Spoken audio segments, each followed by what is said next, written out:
Aitäh, härra esimees! Lugupeetud kolleegid! Kahtlemata on see väga oluline toetusavaldus Iraani rahvale. Ja mul on hea meel, et meil on selles suhtes nagu üle saali konsensus. Aga küsimus ei ole muidugi nii lihtne, et me saaksime selle panna ainult teatud moraalsesse raamistikku ja mõista hukka vägivalla demonstrantide vastu. Küsimus on palju ulatuslikum ja seda on ka puudutatud siin küsimustes komisjoni esimehele, väliskomisjoni esimesele Marko Mihkelsonile. Küsimus on geopoliitikas ja see geopoliitika puudutab meid otseselt. Küsimus on selles, et meil ei ole tegemist mingisuguse väikese ja tähtsusetu ja vaese riigiga, vaid meil on tegemist riigiga, kus on 92,5 miljonit elanikku, kus on maailma ühed arvestatavad naftavarud, gaasivarud, mis on geopoliitiliselt lukk Pärsia lahte ehk teatud transporditeedele. Ja kõik see avaldab palju suuremat mõju kui see, missugune režiim konkreetselt selles riigis on ja kuidas ta oma rahvaga käitub. See avaldab mõju sellele, kellega see režiim on liidus. Ja meie seisukohast on ülioluline see, mida on siin ka mainitud, et see režiim on liidus Putini Venemaaga.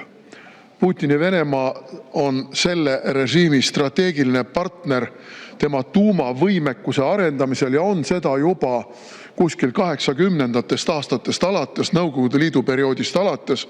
Kui Nõukogude Liit lakkas eksisteerimast, siis Venemaa pärast mõningat segadust taastas oma suhted ja oma teadlaste ja oma eesti keeles öeldes know-how jagamise Iraaniga. Ja sellest seisukohast vaadates me näeme ka ju seda, kuidas sealt on nii-öelda peegelduse efekti korras Venemaad aidatud tema sõjatööstuse arendamisel ja tema sõjapidamisel.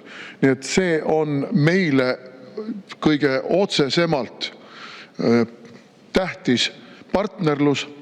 Ja meil on tegelikult hea meel tõdeda, et see partnerlus mõningatele proovikividele ei ole kõige paremini vastu pidanud, sest kui me vaatame seda, mis on toimunud viimase paari aasta jooksul Süürias, siis Süürias on Iraan saanud väga tugeva tagasilöögi, aga ühtlasi on seal saanud tagasilöögi ka Venemaa. Ja kui me nüüd vaatame seda, mis toimus hiljuti, kui pommitati Iraani tuumarajatisi, siis ka siin Venemaa sisuliselt ei sekkunud. Ehkki Venemaal ja Iraanil on omavahel sõjalise koostöö leping, Venemaa ei sekkunud. Mis tähendab seda, et Venemaa tunnetab oma teatud jõuetust. Venemaa tunnetab, et seda režiimi toetades, avalikult toetades on tal oht löögi alla seada oma teisi tähtsaid geopoliitilisi initsiatiive ja seepärast Venemaa ei toetanud kõrgendatud profiiliga Iraani ja ei toeta ka praegu. Võime tuua siin ka näite sellest, kuidas Venemaa ei ole toetanud Venezuelat. Siin kurjad keeled kõnelevad, et Venemaa on Venezuela vahetanud Ukraina vastu. Kas see tõele vastab, seda me saame näha mingis tulevikus, aga see on suur geopoliitika. Ja selles geopoliitikas, ma arvan, me oleme ennast positsioneerinud selle avaldusega ajaloo õigele poolele. Sest kui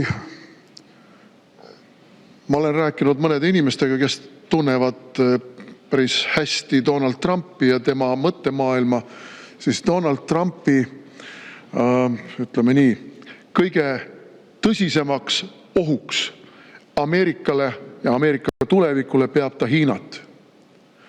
Aga nende ohtude nimekirjas on üpris kõrgel kohal ka Iraan. Ja sellest seisukohast ma arvan, kuna siin ennist infotunni ajal oli teemaks, paluks natukene lisaaega.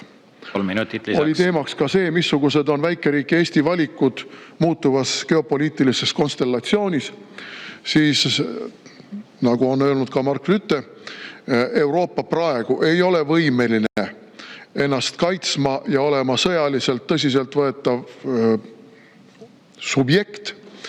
ilma Ameerika toetuseta. Ja sellest seisukohast võttes meil ei ole siin väga palju üldse kõhelda ega kahelda. Ühelt poolt kõik need moraalsed imperatiivid, millest rääkis proua Rõivas. Teiselt poolt kahtlemata kõik need geopoliitilised ja sõjalised momendid, millest rääkis Marko Mihkelson. Ja kolmandat pidi loomulikult see, et ajaloo õigel poolel olemine tähendab täna seda, et me toetame Ameerika Ühendriikide poliitikat nende riikide suhtes, kes käituvad, kuidas ma nüüd ütlen, jõhkralt oma rahva suhtes ja seavad ohtu maailma tasakaalu, uue tasakaalumehhanismi kujunemise tervikuna. Ja ma arvan, et selles mõttes me oleme siin kõik enam-vähem ühel meelel ja toetame ka selle avalduse hääletamisel, selle avalduse vastuvõtmist. Aitäh! Suur tänu teile!